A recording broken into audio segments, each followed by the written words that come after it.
Good morning, all of you. Today we will discuss ICD management. What is full form of ICD? Intercostal drainage. Very good. Intercostal drainage. Okay.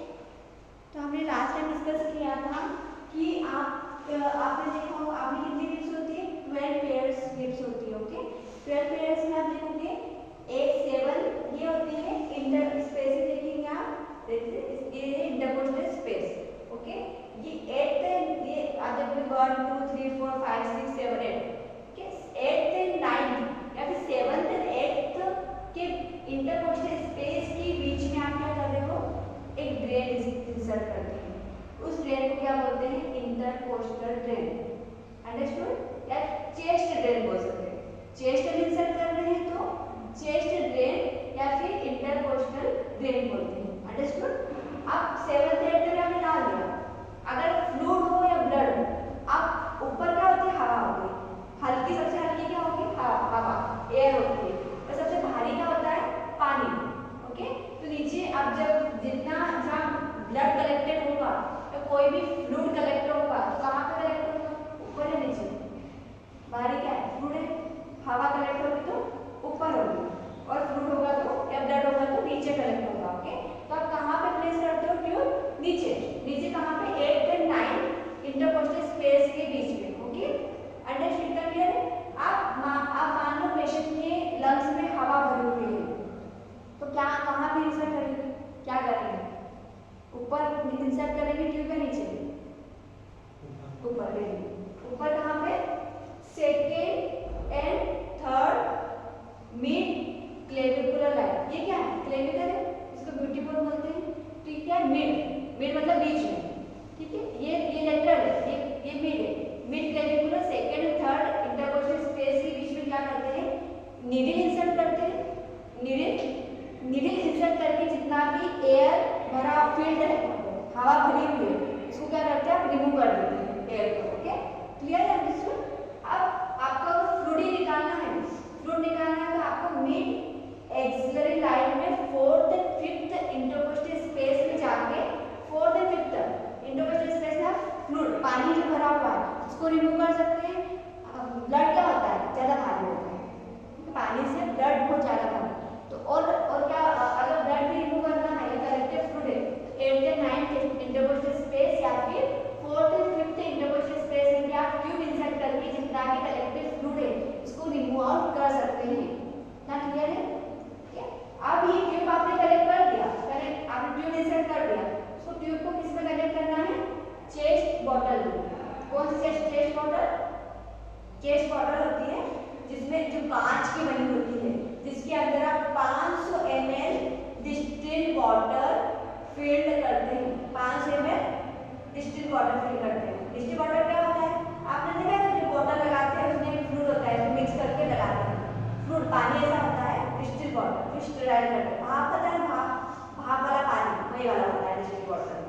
वो 500 ml fill किया और जितना भी collective fluid है वो इसमें जाएगा 500 ml क्योंकि पानी के अंदर ट्यूब होना चाहिए इसको इसमें कॉलम मूवमेंट होना बहुत जरूरी है।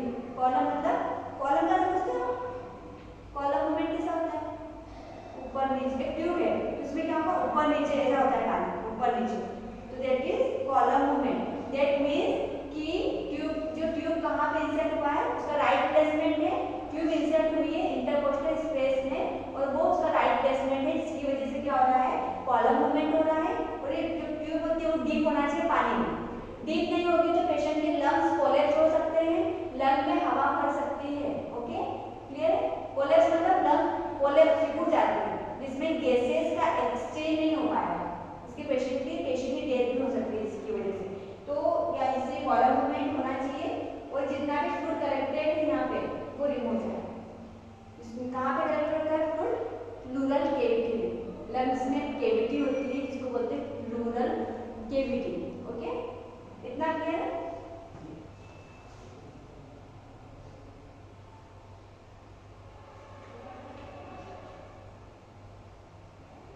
Definition: intercostal drainage is a chest tube inserted through the thorax to remove air and fluid from the pleural space।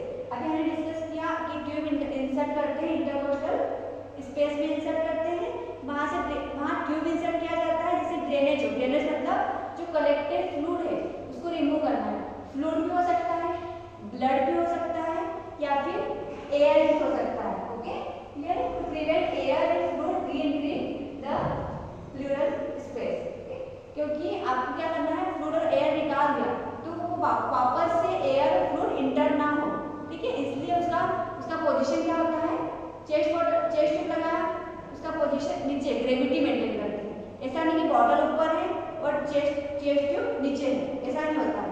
Bottle नीचे होना चाहिए, क्योंकि अगर बॉटल ऊपर होगा तो एयर जा सकती है लंग्स में, या फिर फ्लूइड वापस से रिटर्न हो सकता है, ठीक है, वापस आ सकता है ना फ्लूइड। तो आपको ग्रेविटी मेंटेन करना है। जो भी चेस्ट बॉटल नीचे रखना है, जमीन पे रखते हैं, ठीक है, और वो ग्रेविटी मेंटेन होना चाहिए, ऐसे होना चाहिए।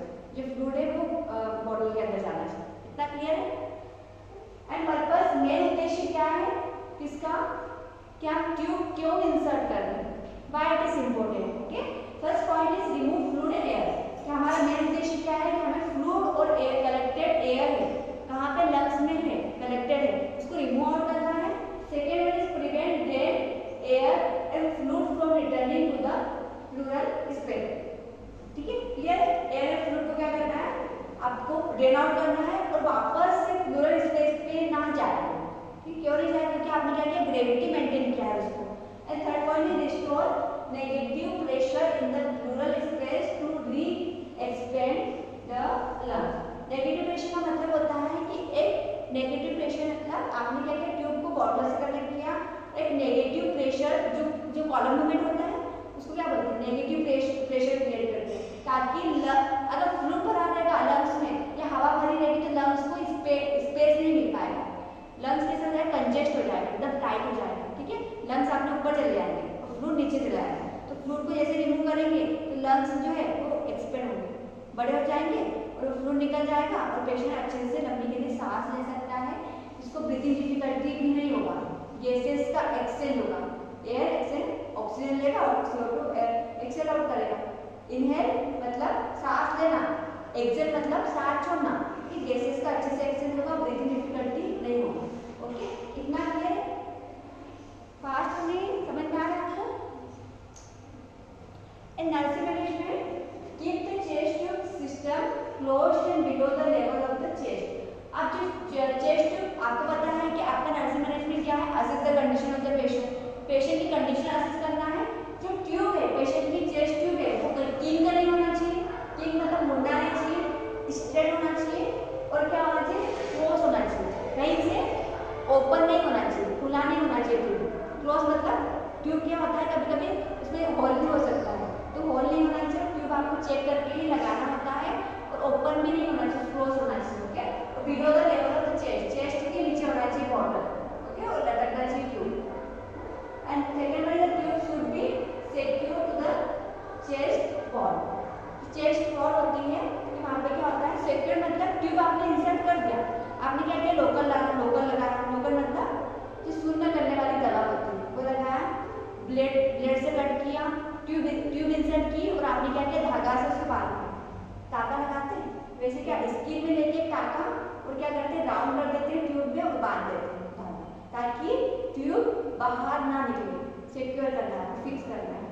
Third one is void the fluctuation of the fluid level to the ensure that the chest tube is in place. Fluctuation का मतलब होता है कॉलम मूवमेंट तो है, पर पानी फ्लूइड आ रहा है कि नहीं, फ्लूइड आता है, रुक जाता है, फिर आता है, रुक जाता है, कभी कभी है ना फ्लूइड्स के जो ट्यूब के अंदर क्लोट्स भी हो जाते हैं, कि ब्लड क्या, ब्लड में क्लोटिंग फैक्टर्स भी तो होते हैं, खून जमता भी तो है, तो बीच में क्या होता है, खून जम भी सकता है, उसकी वजह से ट्यूब ब्लॉक भी हो सकती है। तो ट्यूब को आपने क्या किया, एक साइड से क्लीन करके उसको रिमूव करके क्लीन भी कर सकते हैं, जो क्लोट्स होते हैं उसको रिमूव भी कर सकते हैं फोर्सेप्स से, उसके बाद में रिकनेक्ट भी कर सकते हैं, कभी कभी ब्लॉक हो जाता है। And fourth is if fluctuation is less than 2 centimetre look for blockage.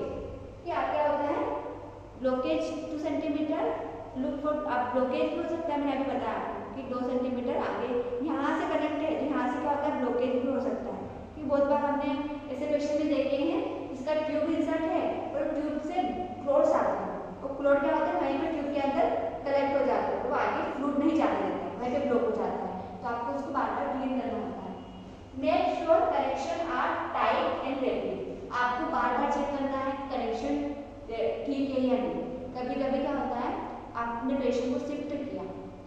करने के टाइम पे पेशेंट के जो ट्यूब है वो निकल गया, तो क्या होगा, एयर जा सकता है लंग्स में, कोलैप्स हो सकते हैं लंग्स, है ना।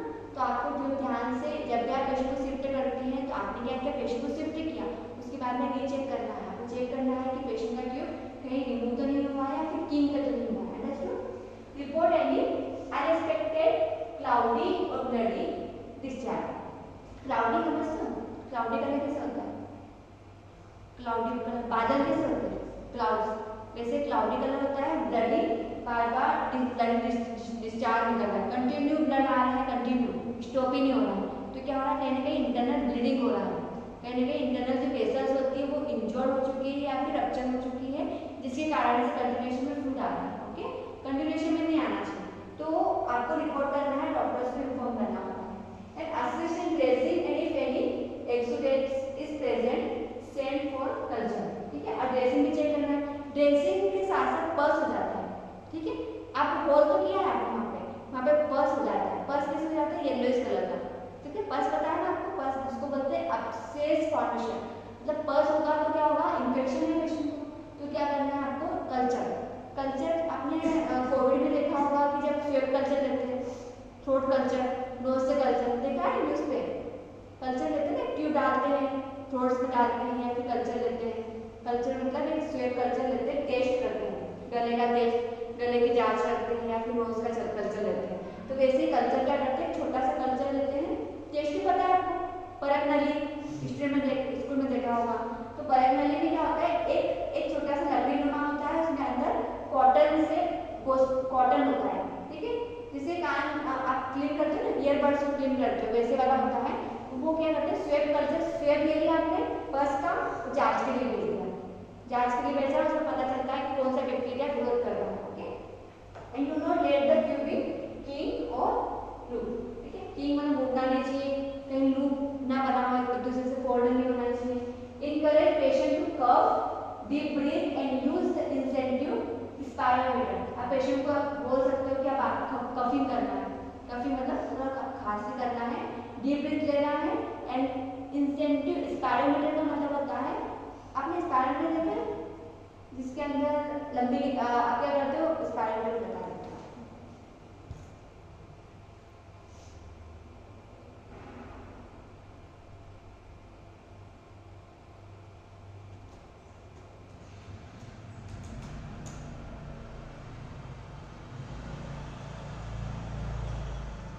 ये स्पायरोमीटर होता है, ठीक है, जिसमें पेशेंट क्या करता है, कफिंग, इसको इसमें 3 बॉल्स होते हैं, है ना,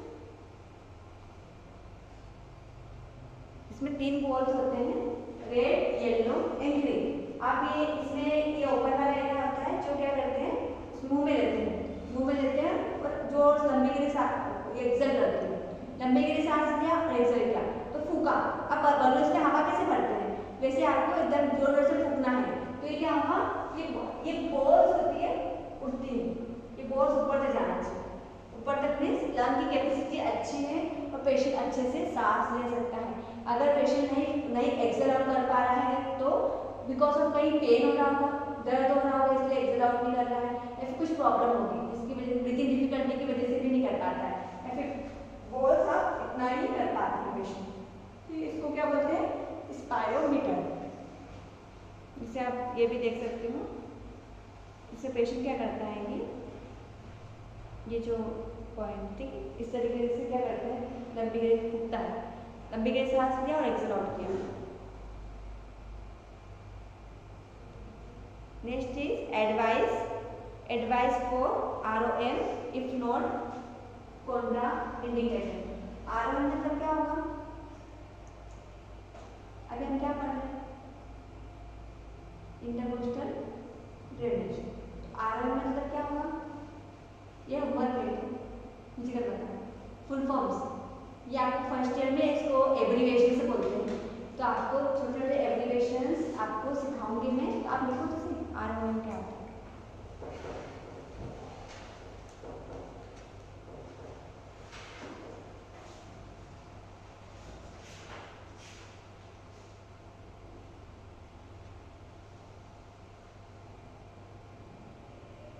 देखो आप जब भी आप सर्च करते हो तो आपको कैसे सर्च करना है, एब्रीवेशन, और मैं सिखाने वाली, अभी सिखा देती हूँ, बाद में पूछूंगी, ROM, ठीक है, ROM इन मेडिकल टर्म्स। ओके, जब भी आप सर्च करते हो तो आपको इस तरीके से सर्च करना है ना, जिसमें क्या बोलते हैं, रेंज ऑफ मोशन। क्लियर है? इसका फुल फॉर्म क्या है, रेंज ऑफ मोशन। कि आप क्या कर रहे हो, पैरों का एक्सरसाइज कर रहे हैं, तो खुद का एक्सरसाइज कर रहे हो, तो क्या हो सकता है, ट्यूब किंकर भी हो सकती है, किंग कहीं से मुड़ भी सकती है। ठीक है, अब योगा करते हो, एक्सरसाइज करते, पैरों का एक्सरसाइज करा, मूवमेंट किया, इस तरीके से मूवमेंट किया, तो क्या होगा, range of motion means exercise करते हो, तो इसकी वजह से क्या होगा, पेशेंट का जो ट्यूब है वो किंकर भी हो सकता है। ठीक है, क्लियर है? आपको भी क्लियर हो कि आप जब सर्च करते हो फुल फॉर्म कैसे सर्च करना है, abbreviations of ROM in medical terms, तो आपको क्लियर होगा। बहुत सारे एब्रीविएशंस बन सकते हैं, मेडिकल है, कुछ और भी बन सकते हैं। ठीक है, and next is routinely assist respiratory rate, breath sound and SpO2 level. Respiratory rate भी आपको चेक करना है कि कितना है, नॉर्मली 16 से 22 होता है, 20 पर मिनट। आप क्या करना, अभी आप 1 मिनट में आपका सांस लेना, लंबी ले सांस में क्या, 1 2 3 4 इस तरीके से, तो आपके 1 मिनट में होता है 16 से 22 ब्रीथ पर मिनट। तो इनके इसमें भी चेक करना है। ब्रीथ साउंड लंग साउंड होते हैं, डॉक्टर क्या करते हैं, स्टेथोस्कोप लगा के आपको पीठ में भी देखते हैं, चेस्ट में भी देखते हैं, तो साउंड सुनते हैं। SpO2 ब्लड में ऑक्सीजन का लेवल चेक करते हैं कि ब्लड में ऑक्सीजन का लेवल कम तो नहीं हुआ है, and check for insertion site and skin preparation. इसका इंसर्शन साइट चेक करना है क्योंकि वहाँ पे पस तो नहीं होगा है या फिर इन्फेक्शन तो नहीं हुआ है ना। स्किन प्रिपरेशन भी आपको करना है। स्किन प्रिपरेशन क्या होता है, क्लीन एंटीसेप्टिक सॉल्यूशन लगाते हैं, ठीक है, ड्रेसिंग करते हैं, तो वही वाला वही होता है। Clamping chest tube is contraindicated when ambulating or transporting a patient. Clamping can result in tension pneumothorax. आप क्या करते हैं, आप क्लैंप हमेशा करके नहीं रख सकते। कब क्लैंप करना है, क्लैंप जब पेशेंट को शिफ्ट करते हैं कि दूसरे हॉस्पिटल में शिफ्ट कर रहे हैं या दूसरे बेड पे शिफ्ट कर रहे हैं, तो आपको क्या करना है, ट्यूब को क्लैंप करना है। तो नीचे चेस्ट बॉटल रखी थी, वो पेशेंट के पैरों के बीच में रखना है और ट्यूब को अच्छे से आपको क्या करना है, आपको प्लेसमेंट करना है, उसके ऊपर बेड से उड़ाना है, फिर आपको क्या करना है, शिफ्ट करना है। शिफ्ट करने के बाद में आपने क्या किया, जैसे ट्यूब जो चेस्ट बॉटल थी वो नीचे रखी और आपने जो क्लैंप था लगाया था उसको रिलीज करना है, निकाल देना है। ठीक है, और वो आपको देखना है कॉलम मूवमेंट हो रहा है कि नहीं, फ्लूइड आ रहा है कि नहीं। ठीक है, चीजें ध्यान रखना। Nursing diagnosis, risk for activity intolerance. ठीक है, अब क्या होता है, पेशेंट खुद का काम नहीं कर सकता है, ठीक है, रिस्क होता है कि वो एक्टिविटी, वो डरता है कि मैं मुझे ट्यूब लगी हुई है, ट्यूब निकल ना जाए, और जब भी पेशेंट एक्टिविटी करता है तो उसको दर्द होगा, पेन होगा, उठेगा तब भी दर्द होगा, वापस से लेटेगा तब भी दर्द होगा, तो आपको सपोर्ट देना है। नॉलेज डेफिसिट, पेशेंट को क्या होगा, नॉलेज नहीं है, किसी भी चीज़ का नॉलेज नहीं है कि उसको ट्यूब क्यों डाली है, क्यों इतने दिन तक डाल के रखी है, कब निकालेंगे, ये सब चीज़ें होती है। तो आप उसको पूरा हक होता है, वो आपसे पूछ सकता है पेशेंट, ठीक है, आप उनको बता सकते हैं। एक्यूट पेन भी हो सकता है, दर्द होगा, किंक मुड़ेगी बार बार, दर्द होगी ना, ठीक है। एंड एंजाइटी, चिंता भी होगी, एंजाइटी होगी क्योंकि वो सोचेगा कितने दिन तक, पता नहीं कब तक ट्यूब क्यों मुझे डाला है, कब तक रहेगा ट्यूब, ठीक है, सारी चीज़ क्वेश्चन पूछते हैं patient. Clear. And next is ECG।